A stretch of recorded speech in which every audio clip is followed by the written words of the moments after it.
Thank you very much for the invitation to speak. I worked on this project with Dr. Sam Latour, who wasn't able to make it today. Our topic was the semiology of seizures, essentially from the mesial temporal structures. Historically, Dr. Hewlings-Jackson was the first person to report mesial temporal seizures as what he referred to as unsonate fits. He described seizures presenting with dreamy states and tasting automatisms and linked them with lesions within the uncus in the late 19th century. Hewlings-Jackson was very much inspired by animal studies. One of his colleagues, W.G. Spencer, again in the late 19th century, performed cortical stimulation across multiple species. This is an example of stimulation of an uncus, what he referred to as a small semicircle external to the olfactory tract in front of the sylvian fissure, which we now know to be the uncus, and he was able to stimulate respiratory arrest from there. He was able to produce the same effect with higher frequency stimulation in the surrounding regions. Hewlings-Jackson, 5 years later, went on to reproduce that effect in human and first described asphyxia associated with partial seizures without convulsive activity. That effect, respiratory arrest, was then kind of forgotten as a semiological sign until very recently. So our classical understanding of the anatomo-electrico-clinical correlations in mesial temporal lobe epilepsy comes from SEEG studies, mainly from the late 80s, 90s. In 1994, Munari looked at this specifically during SEEG recorded seizures in patients with mesial temporal lobe epilepsy to define symptoms associated with seizure onset versus spread patterns. And they found that when seizures were limited to the mesial temporal structures, they rarely produced clinical symptoms, only in 14% in their cohort. When symptoms did occur, they were limited to subjective sensations, which was most commonly an epigastric aura. Loss of consciousness never occurred prior to seizure spread. Classically, our understanding of amygdala seizures is that they're associated with emotional experiences, particularly fear, as we've already heard today, gastric sensations, autonomic symptoms. The entorhinal cortex is associated with deja phenomena. The hippocampus tends to be clinically asymptomatic, and the symptoms typically occur once the seizures spread.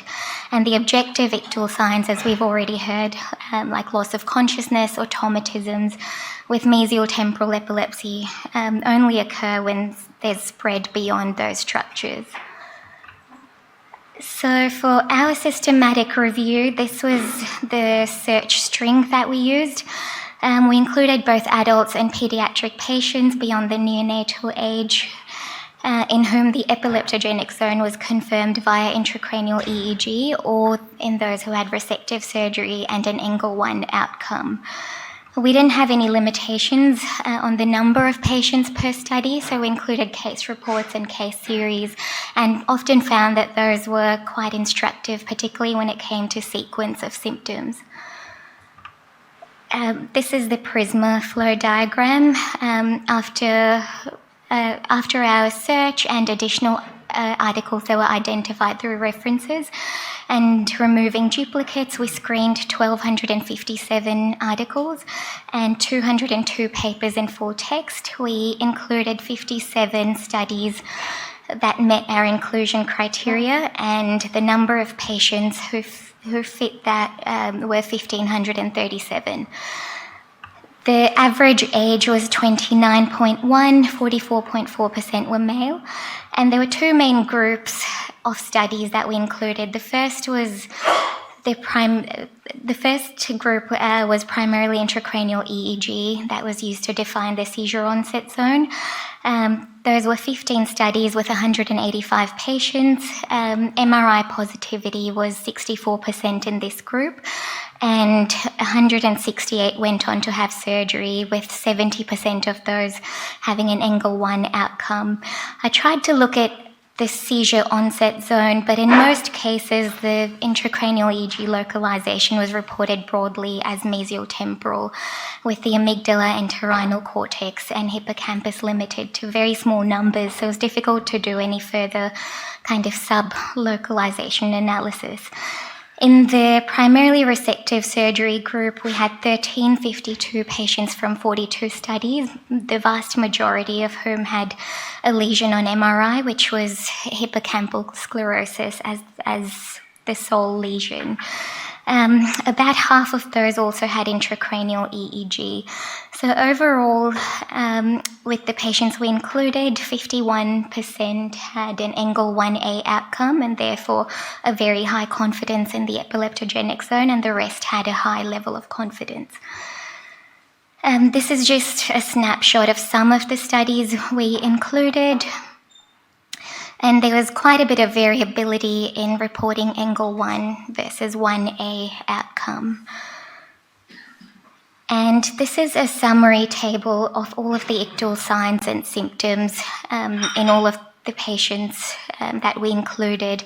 So not all papers looked at every sign and symptom. So that third column actually reports the number of patients who had that particular clinical feature out of the total number of patients in whom that feature was reported.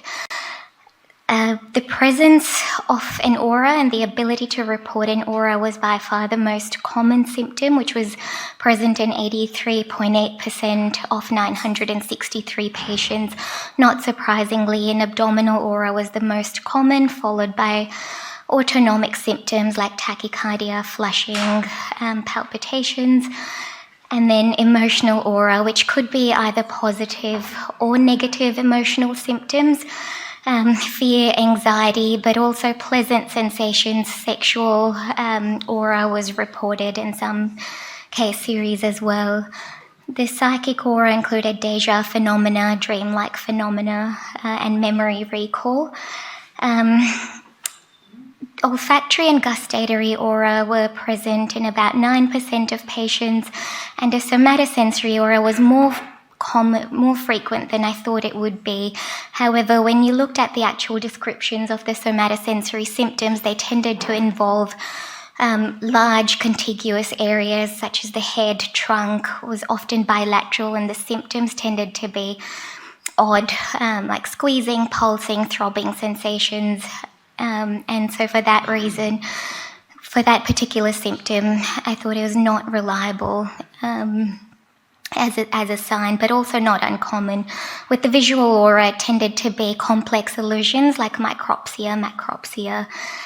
Behavioral arrest or motionless staring was very common, seen in over half of the patients. And when it was reported, it tended to be the first objective clinical sign in 96.4%, which I thought was striking. Loss of awareness was also very common as expected, and then the automatisms followed afterwards, again in 67 and 55% of patients, respectively. Just to comment about the laterality of the gestural automatisms, we found that they were ipsilateral in 56.8% of patients, bilateral in 33%, and contralateral in only 9%. Hypermotor behavior as a feature was analysed in 500 patients and was only seen in 22 of those, and the same with pharyngolaryngeal sensations. It was only seen in 4 out of 574 patients. We also looked at the sequence of symptoms, particularly from the case series and case reports. And the most common sequence that we saw was the presence of an aura followed by loss of consciousness or behavioural arrest, and then the automatisms. And this was seen in almost 70% of patients. The next most common objective clinical feature was automatisms, followed by motor involvement, which was less common. Just in terms of some trends that were reported in some series, With mesial temporal lobe seizures, clinical onset and loss of consciousness tended to occur later when compared to seizures arising from the temporal pole, mesiolateral subtypes or lateral temporal epilepsies. And mesial temporal seizures were more likely to have behavioural arrest as the first objective clinical sign when compared to inferior temporal or parahippocampal seizures. The seizure duration tended to be longer as well, and progression to bilateral tonic-clonic seizures was uncommon. The stimulation data was not great, but I've just included a summary of the most common clinical features that were stimulated from these three regions. The abdominal sensations are the most common, and here you can just see in the first column there the total number of positive responses and how this was divided in terms of the symptoms that were stimulated. With the hippocampus and amygdala, low-frequency stimulations were more likely to evoke habitual symptoms, whereas the high-frequency stimulations tended to evoke false positive seizures or unusual symptoms like visual or auditory hallucinations that were not part of the patient's habitual seizure semiology. The hippocampus, when healthy, was more likely to produce symptoms as opposed to one with mesial temporal sclerosis. And emotional responses were more frequently evoked from the amygdala and the hippocampus than neocortical stimulations. Having said that, these symptoms were not exclusive to the mesial temporal structures. For example, the abdominal aura, although was most common, it could be evoked from extratemporal and limbic structures. The objective clinical signs were only seen with high-frequency stimulation and widespread discharges. Now, none of the papers that I've included in my review actually analysed respiratory arrest or apnea as a feature of mesial temporal lobe epilepsy, but I think it's really important to analyse. I just wanted to talk about that a little bit. This is a paper from our group that came out earlier this year. We looked at 85 patients with focal epilepsy who underwent SEEG, and we looked at ictal central apnea as a semiological feature to determine its localizing value. It was present in 30% of seizures, and the presence of ictal central apnea, regardless of when it happened in the seizure itself, predicted mesial temporal seizure onset with an odds ratio of almost 4 compared to seizures without ictal central apnea. The specificity for this sign was 82%, but it was only present in 45% of patients, so the absence of that sign didn't preclude the diagnosis. If ictal central apnea occurred concurrently with dialepsis or automatisms, that specificity increased to 95%. Of note, no lateral temporal or insular seizures were displayed ictal central apnea. And the diagram at the bottom on the left just shows the epileptogenic zone in the patients who had ictal central apnea, and on the right, the symptomatogenic zone. Some features of the central apnea and mesial temporal seizures. It occurred at seizure onset in more than 80% of patients.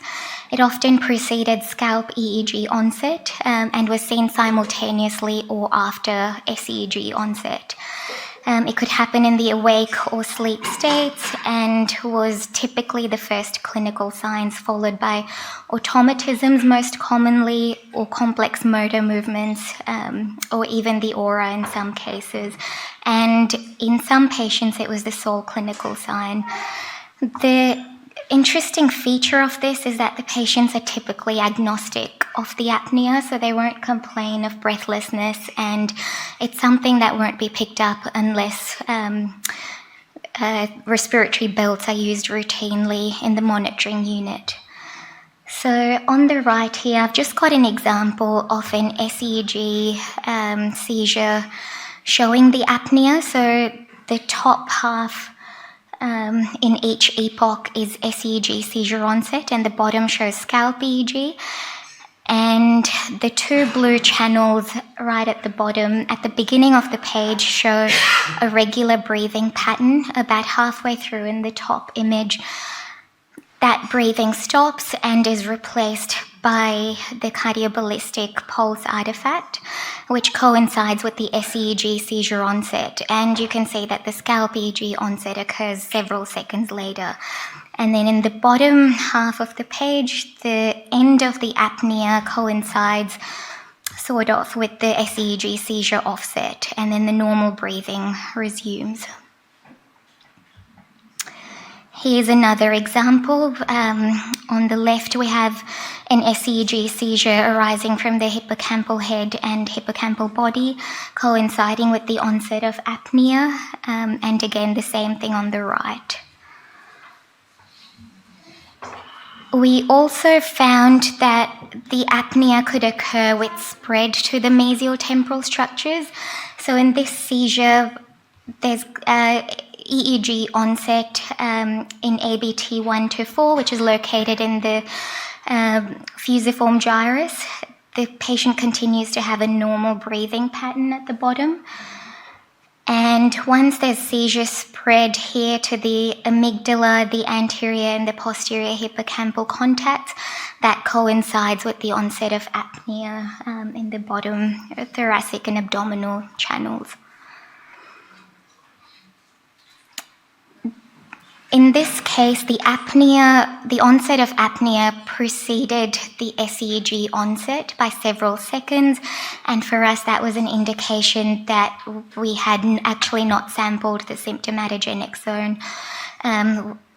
This patient only had a hippocampal and an amygdala electrode, and the symptomatogenic zone involved the mesial temporal pole. From stimulation studies, we were able to elicit the apnea from the hippocampus, amygdala, anteromesial fusiform, and the parahippocampal gyri, with and without induced seizures or after discharges. And to us, that was an indication that these structures represent the symptomatogenic zone or the symptomatogenic anatomical substrate of the apnea. We were not able to induce apnea from the insular, lateral temporal, the temporal pole tip, or the lateral temporal polar regions, the cingulate or the orbitofrontal regions. And if I have time, I just wanted to show a video, if we could play. So at the beginning of the page, you can see that the patient has a normal breathing pattern. The onset of apnea precedes the scalp EEG onset by a few seconds, and the patient appears to be completely unaware.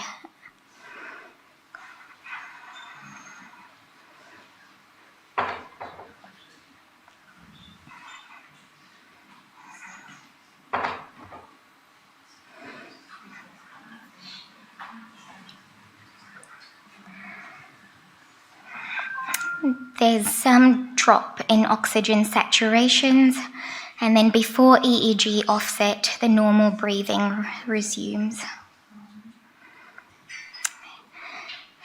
In this case, we were able to produce central apnea with 1 Hz stimulation of the amygdala, and the apnea coincides with the stimulation artifact on the EEG.